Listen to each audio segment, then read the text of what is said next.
오늘 본문 말씀은 마태복음 11장 20절에서 30절입니다.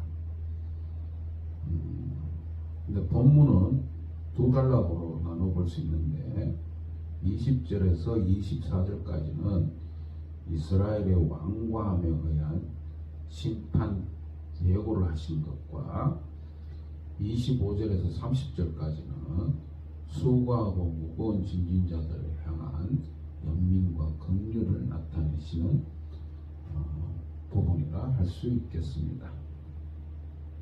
11장 20절에서 24절의 말씀을 보도록 하겠습니다. 예수님께서는 이스라엘의 왕과 마음으로 인해 그들에게 강한 심판이 있을 것이라고 선포하셨습니다. 예수님께서는 특히 자신의 근거지인 가브나움에서 얼마 떨어지지 않는 고라신과 벳세다라는 두 고을을 선택하셨습니다. 이 두 갈릴리 마을은 예수님의 사역을 직접 목격을 했을 것입니다. 그들은 메시아를 보고도 그분을 즉시 영접하지 않는 이유로 이스라엘 나라 전체를 대표하여 심판을 받았습니다. 마태는 예수님께서 그 세대가 예수님 자신을 거역했음을 지적하고 있는 사실을 서술한 이후 곧바로 회개하지 않는 이스라엘 고을들을 신랄하게 책망하시는 그 모습을 그리고 있습니다. 이 구절에서 예수님께서는 그 어느 때보다도 이스라엘의 불신앙을 공공연하게 직면하고 계신 것입니다. 이처럼 예수님께서 갈릴리 사람들을 책망하시는 근본적인 이유는 그들이 회개하지 않았기 때문입니다. 즉 예수님은 처음부터 그들에게 권능과 기사를 보여주는 것이 목적이 아니었습니다. 그것과 함께 무엇보다도 예수님께서 중점을 두고 행하신 사역은 천국복음, 즉 하나님의 나라의 전파이시며 회개를 촉구하는 것이었습니다. 그러나 갈릴리 사람들은 결국 예수님의 기적을 행하는 것만 보았지 천국 복음을 듣고 회개하는 데까지는 이르지 못했던 것입니다. 갈릴리 사람들은 메시아 대신 예수 그리스도를 영접하고 받아들이는 데는 관심이 없었고 예수님께서 행하신 기적과 자신들에게 돌아올 수 있는 현실적 이익에만 관심을 가졌던 것입니다. 너희가 나를 찾는 것은 표적을 본 까닭이 아니요 떡을 먹고 배부른 까닭이로다. 요한복음 6장 26절에 말씀하고 있죠. 오늘 갈릴리 마을 사람들의 모습,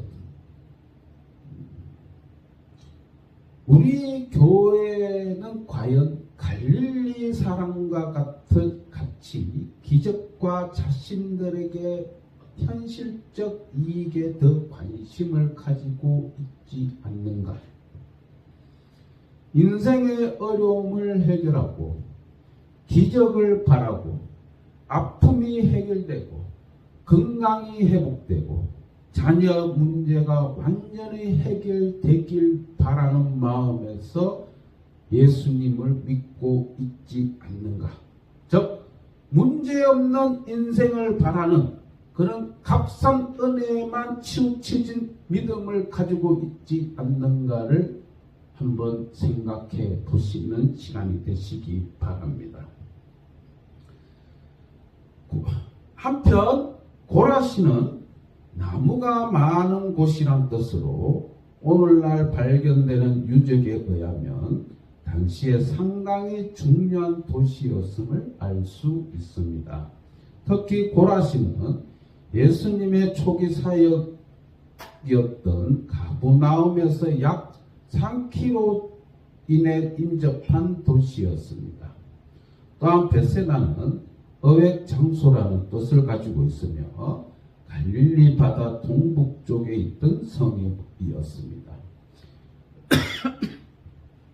이곳은 시몬 베드로, 안드레, 빌립의 고향이기도 하죠. 특히 베세다는 예수님께서 눈먼 소경을 눈뜨게 하신 곳이었습니다. 이로 볼 때 갈릴리 지방의 주요 도시였던 고라신과 베세다는 예수님이 많은 권능과 능력을 베푸신 사역의 무대였음을 알 수 있습니다. 그곳 사람들은 걸출한 예수님의 제자를 배출하고 예수님의 많은 능력을 풍성하게 체험했으나 안타깝게도 믿음에서는 빈곤하여 예수님의 복음을 수용하지 못했던 것입니다. 21절은 유대인들은 구약의 약속과 예언을 받았을 뿐 아니라 예수님을 통하여 그것이 성취되는 것을 보았습니다. 그런 증거를 보고도 메시아 왕이신 예수님을 배척한 것은 자기 죄를 알지 못했던 소돔과 두로와 시돈의 극악한 죄보다 더 큰 잘못이라고 지적하고 있습니다. 예수님께서는 만일 이 무지한 이방인들이 그와 같은 증거를 보았다면 회개하고 하나님의 택하신 백성보다 더 훌륭한 모습으로 보여졌을 것이라고 말씀하고 있습니다. 베옷을 입고 죄에 안 따르는 말은 탄식을 나타내는 전통적인 상징이죠. 비록 두로와 시돈과 소돔이 역사적으로 하나님의 심판을 받았다 하더라도 그 주민들의 영혼은 영원히 살아있는 가운데 마지막 심판날을 기다리고 있습니다. 그리고 그들에 대한 심판은 비록 엄하긴 했지만 예수님께서 행하신 기적들을 목격한 유대인의 완고한 마음에 내려진 만큼은 되지 않았을 것입니다. 그들은, 즉 유대인들은 천국에서의 축복의 언약을 받은 대신 엄부까지 낮아지는 영원한 저주의 언약을 받았던 것입니다. 고대 페니키아의 도시였던 두로와 시돈은 당시에 유대와 함께 로마의 지배하에 있었습니다. 사실 구약적인 배경에서 두로와 시돈은 하나님의 심판 선고를 받은 사악한 이방 도시였습니다. 그러나 본문에서 예수님은 오히려 두로와 시돈보다 갈릴리 도시들이 더 사악하고 완악한 곳이라고 선언하고 있는 것입니다.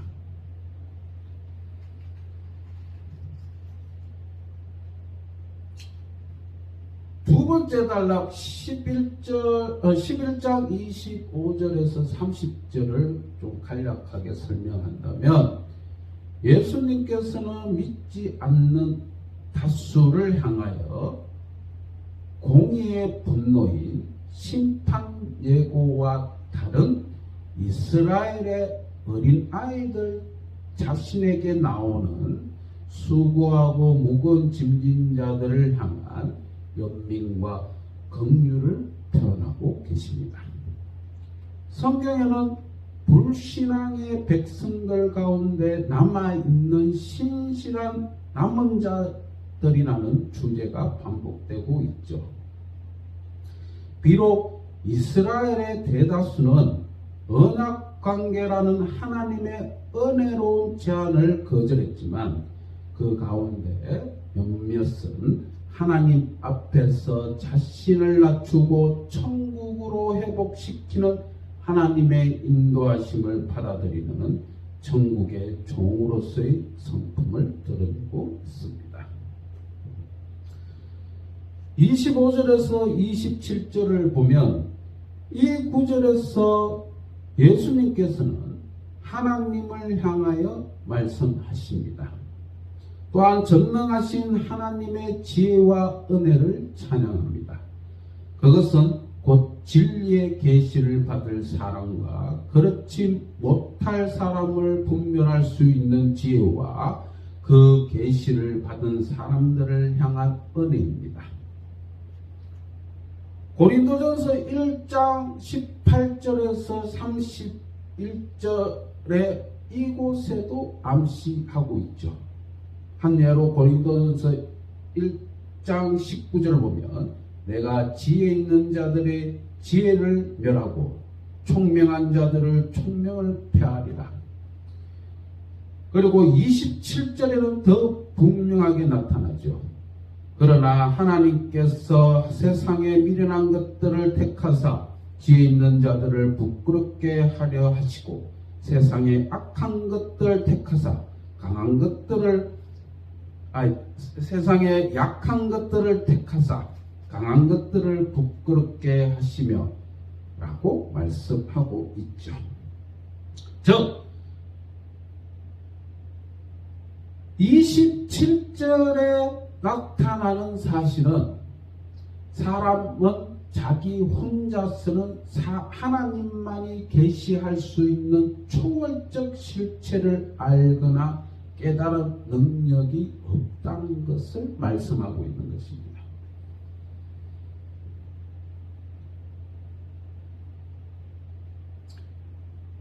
이 세상 모든 사람들은 자기 혼자서는 자기 혼자만으로는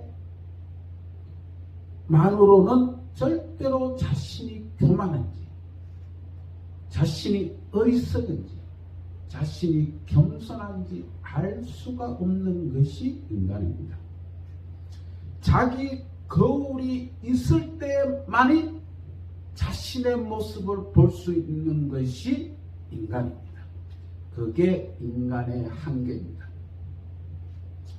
자신의 거울, 즉 세상, 그리고 주변, 자기 주변의 상황들, 그리고 인간관계들, 그리고 하나님의 관계, 이 모든 것들이 있을 때만이 자기 자신을 바라볼 수 있는 것입니다. 교만한 사람들은 철저한 자기 중심적 사고에서 이루어지기 때문에 자기가 교만한지도 모르고 있다고 합니다. 성경은 그것을 깨우치게 하기 위해서 끊임없이 말씀하고 있는 것입니다. 하나님께서는 마음이 굳어져 앞을 보지 못하는 사람들 가운데 심판의 행동을 취하시는 것입니다. 그분은 마음이 교만한 사람들에게 진리를 감추십니다. 그럼 여기서 예수님이 숨기시거나 나타내시는 것은 과연 무엇인가입니다. 이를 한글 개역 성경은 이것이라는 단수로 표현하고 있으나 원문상은 복수입니다. 따라서 이것은 단순히 한 가지 사실이나 가르침을 지시하는 것이 아니라 복합적인 사건과 가르침을 포함한 것으로 이해할 수 있는 것입니다. 이것들이라 가리키는 것은 하나님 나라의 임함에 대한 예수님의 사역과 가르침, 즉 복음이라고 할 수 있죠. 마태복음의 주된 관심사가 하나님 나라의 도래이며 앞서 20절에서 24절에서 나오는 예수님의 책망과 심판 경고의 주된 이유가 하나님 나라의 복음 때문이라는 점에서 볼 때 하나님 나라를 언급한다고 볼 수 있는 것입니다. 들을 귀 있는 사람은